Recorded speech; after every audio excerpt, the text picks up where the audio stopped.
Hello, everyone, and welcome back to the Talk Interesting podcast.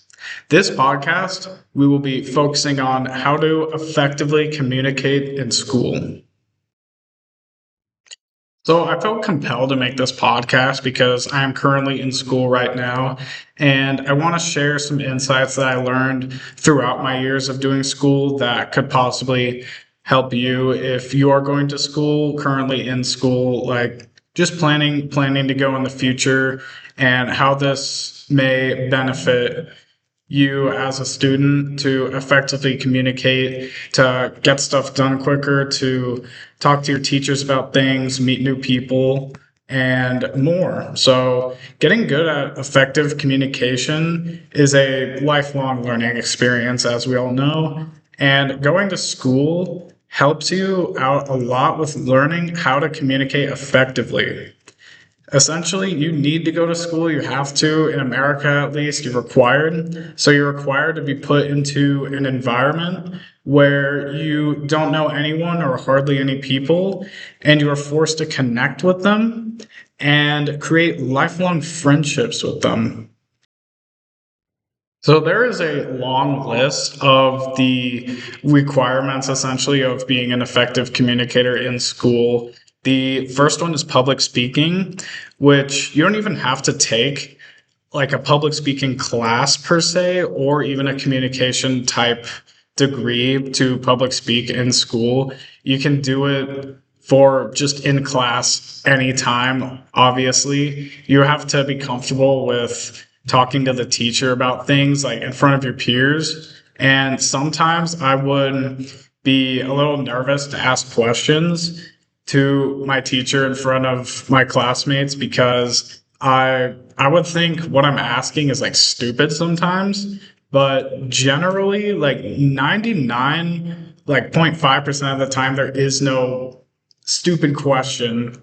If you actually like don't know something, then just ask the teacher. Like it's only a stupid question if your intention to ask it is for the stupidity or like the funny factor, you know?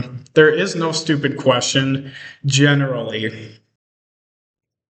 It also causes you to stray away from echo chambers and groupthink, which that does make a lot of sense because if your parents raised you in a certain way, going to school and meeting new people, you're going to hear a lot of different opinions that you probably have not heard previously.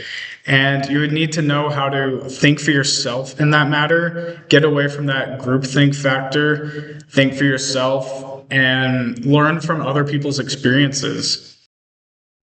Because you effectively, it affects the way you think when you talk to other people and they share their experiences about things that you had no previous recollection of or that you weren't even like thinking about in the first place. It also causes you to resolve conflicts better. Like, for example, in middle school and high school, like these conflicts with other people and your peers are pretty, like, just pretty dumb, like, whatsoever. Like, for example, your friend, like Jacob, like coming to your house and then like throwing a shoe at your cat and then you're mad at him. And that's like a middle school thing. It's not that big of a deal unless you actually hurt the cat. But I mean you need to know how to resolve these conflicts because I mean conflicts are gonna come up all the time in life and in the workplace as well. And school is a great way of learning how to tone down the situation with people and actually understand where they're coming from and resolving things that may be bothering you in the back of your head and going up and telling someone I don't like that. Using your words is key instead of using your actions like fighting someone. Like that's the weak action. The tough thing for many people is actually going up to them and saying, I don't like this. People just, especially boys, find it easier to just like hit each other or something like that. That's their first reaction, but that's not always the greatest thing, I'd say. Being an effective communicator in school also requires learning assertive communication, which assertive communication is defending your point of view without being aggressive. So it ties into the resolving conflicts factor. You can't really resolve a conflict by like pushing someone or something like that, or like trying to trip them. That's not assertive communication. That's just being assertive physically. But for the communicating aspect, you need to learn how to actually defend your point of view in a way that other people can understand verbally. And it also helps with structure, such as emailing a teacher compared to texting a friend. Like, you're not going to send an email, hopefully, to anyone, including your teachers, like how you text with friends. I think this is pretty self-explanatory. If you email your teacher like how you text your friends normally, like using emojis and like all these like weird acronyms, like they're not going to understand it. They're probably not even going to respond to you, honestly. So that's a pretty self-explanatory one. I think the big two that I've learned is one, being exposure to different perspectives. You're being exposed to so many people who have ideas that you have never heard of before, especially in your early school years. Like how, for example, someone like has a different perspective on games for you. Like you've played video games your whole life, for example, but you've never actually sat down and played like Monopoly or like blackjack or like some like board game, some game that is not virtual. Like for example, that would be a different perspective that you could take in and think about for yourself. And then the second one is learning how to use constructive criticism and use it to do better. So what this means is essentially trying your best to fix your flaws. No one expects perfection, so you can't perfectly fix everything, but you can learn ways how to overcome your flaws and trying to do better as a student and as a person in general. And I also want to mention that I might be a little biased, but I do not think college is a scam. I know people have been saying this for like some years now, like saying college is a scam. It's so much money. Why would you go? But there are ways you can easily pay for college. Loans, going to cheap colleges instead of these huge ones that you got to take out a lot of loans for. College helps you create lasting relationships that you might not get if you don't go to college, because so many people go to college of different backgrounds and ethnicities and all that, come from different countries to go to a specific college. I think it's just a really good idea for like creating new friendships often. And of course, it gets you good academic experience and life experience in general. You learn so many new studying habits, and talking to people, learning their ways of studying also helps a ton.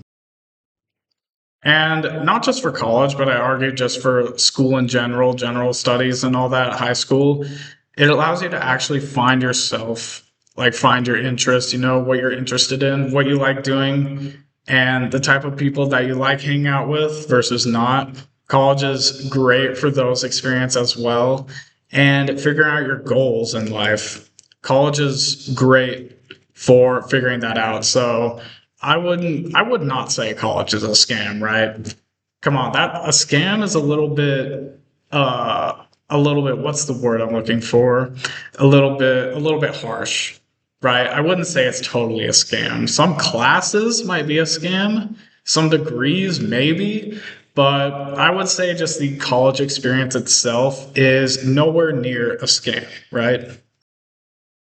Now we'll transition into some of the specifics about this. So I have a quote here from Jordan Peterson. You aren't delivering a speech to people, you are speaking to individuals.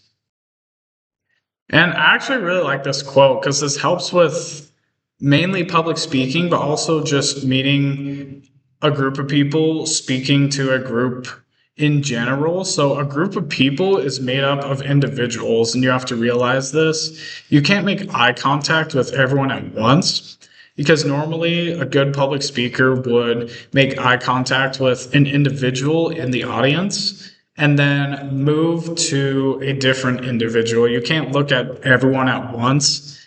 And when you actually make eye contact with people, it connects with them more because you are speaking to a crowd of people, and you could just look at like someone's forehead or like look in the back of the room, but you don't make that connection that way when you do public speaking. So you speak like you're talking to those specific people that you're making eye contact with. Finish a sentence or a thought looking at someone and then switch to someone else for the next thought. When you're speaking to an audience, just to people, you're essentially making an announcement without providing some sort of connection. And when you make eye contact with certain people, you are realizing that they are individuals and you are speaking to them. So this is allowing you to relate with them, building this connection. I also got a bunch of really good information from this YouTuber named Vinh Giang. I think I'm pronouncing that wrong, but that's fine. I'll link his stuff in the description below. But I watched his video, 9 Habits for Clearer Speaking. I wish I knew sooner. And I got quite a bit of information to that. So thank you to him for providing this to me so I could talk about it. He says, according to Vin, that one of the biggest impacts that you would have on a person to see you as an effective communicator is to pause more often. No pauses lead to your ideas kind of blurring together in the other person's mind. And people who also pause more are perceived as more confident. And how does this relate to school? Well, everyone wants to be perceived as confident in school, but the main thing is this accentuation of your information. I hope that's a real word, by the way. So the other person can understand what you mean. You want to accentuate what you say so that other people are taking that in and they're focusing on what you're actually accentuating. And that will make them see you as someone who is confident and someone who is able to speak clearly. For example, if you are kind of talking really fast, speeding up your words when talking to your roommate, for example, about weekend plans, your roommate is most likely not going to comprehend all that info. Instead, provide a pause after you mention an activity, for example, and they will add that to their working memory and maybe say something of value themselves, because they will actually understand it, and it won't just be like a bunch of mumbo jumbo with your words if you are talking really fast. And that is a problem for a lot of people because people do get nervous. And when you're nervous, you do tend to talk a lot faster than normal. And lastly, we're going to talk a little bit about how to warm up your voice, kind of. Warming up your voice helps you make sure that your speech is clear and that your vocal cords are like working better and your throat is like opening up so you can not mess up your words that much. So humming is really good for actually warming up your voice. Also lip trills, which is really good for breath control. And what this means is like blowing air through your lips to make like a motorboat sound, like kind of like that. That helps a little bit. And then one thing that I didn't know is yawning is actually better because it opens your throat, I guess. And then using tongue twisters also is something I didn't know that helps warm up your voice, and that helps with diction. So, and one thing I would like to add is to raise your volume. Raise your volume when you're talking to others. This has been episode 2 of the Talk to Resting podcast. Thank you all so much for watching, and I will talk to you all later.